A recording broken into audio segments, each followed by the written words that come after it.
আমি এখন রয়েছি ঠিক লালমনিরহাটের হাতীবান্ধা উপজেলার তিস্তা নদীর পাশে যে শিঙিমারি ইউনিয়ন রয়েছে সেই শিঙিমারি ইউনিয়নের একটি বাঁধে গতকাল কিন্তু আকস্মিকভাবে তিস্তা নদীর পানি বৃদ্ধি পাওয়ায় এই বাঁধটি কিন্তু ভেঙে যায় রাতে। তো আমরা এসে এখন দেখতেছি যে আসলে যে এই বাঁধ ভাঙার কারণে কিন্তু দেখা যাচ্ছে যে মানুষের যে চলাচল এপার ওপার যে চলাচল সেটি কিন্তু বন্ধ হয়ে গেছে ইতিমধ্যে।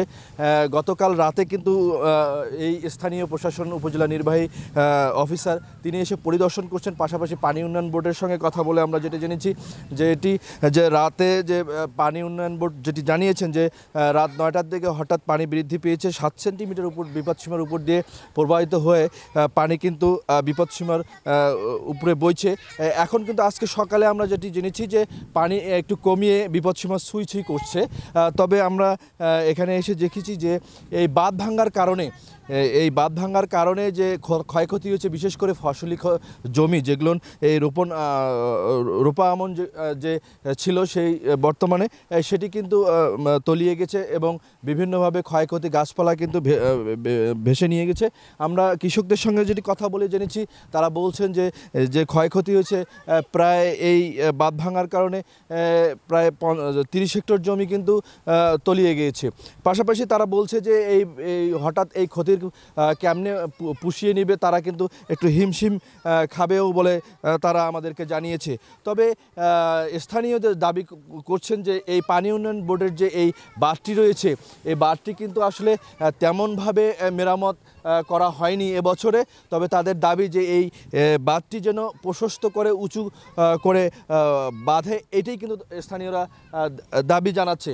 পাশাপাশি এই লালমনিরহাট জেলার হাতীবান্ধা উপজেলার শিঙ্গিমারি, গড্ডিমারি, ডাওয়াবাড়ি সহ বিভিন্ন যে তীরবর্তী অঞ্চলগুলো রয়েছে, নিম্ন অঞ্চল রয়েছে, সেগুলো কিন্তু প্রায় 2000 মানুষ কিন্তু পানিবন্দী অবস্থায় রয়েছে। পাশাপাশি কালীগঞ্জ, আদিতমারি উপজেলার লালমনিরহাট সদর খুনিয়াগাছ ইউনিয়নে কিন্তু পানিবন্দী হয়ে পড়েছে মানুষ।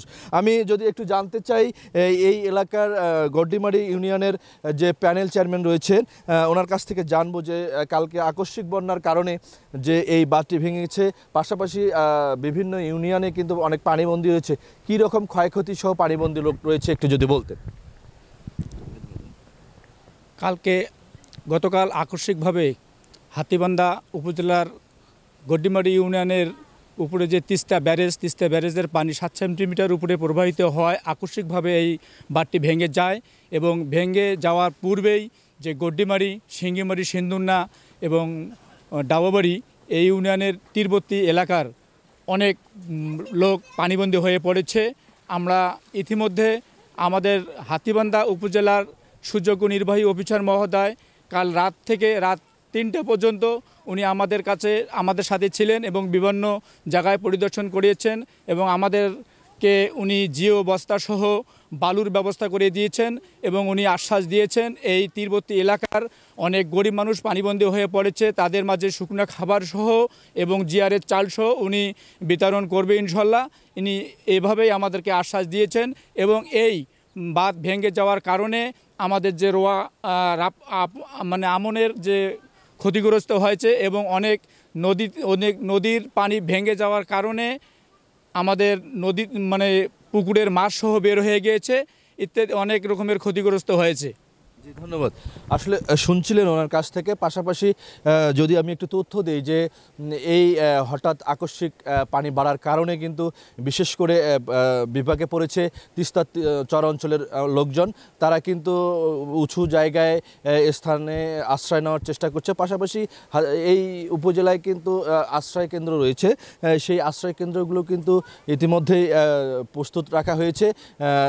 আমরা উপজেলা প্রশাসনের সঙ্গে কথা বলছি, তারা বলছেন যে আমরা এই আশ্রয় কেন্দ্রগুলো প্রস্তুত রয়েছে এবং তাদেরকে সেই আশ্রয় কেন্দ্রে আসার জন্য আহ্বান জানিয়েছে এবং পানি উন্নয়ন বোর্ড যে তথ্যটি জানিয়েছে যে এই আগামী 3 দিন নাগাদ পানি বাড়তে পারে, কারণ উজানে যে ঢল সেটি কিন্তু ব্যাপক আকারে আসতে শুরু করেছে। তবে তিস্তাপাড়ের মানুষের যে দুর্দশায় এটি কিন্তু অনেকটাই দুর্ভোগ দেখা দিয়েছে। পাশাপাশি তাদের যে গবাদি পশু সহ যে নানা পশু পাখি যে তারা আছে, তারা কিন্তু এটা নিয়েও ব্যাপক বিপাকে রয়েছে।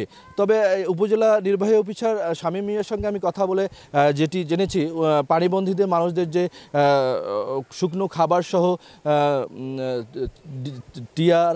জিয়ার চাউল বিতরণের প্রস্তুতি রয়েছে। হয়তো দুপুরের পর তাদের সেই খাবার বিতরণ করবে। সুমন খান, মোহনা ডিজিটাল, লালমনিরহাট।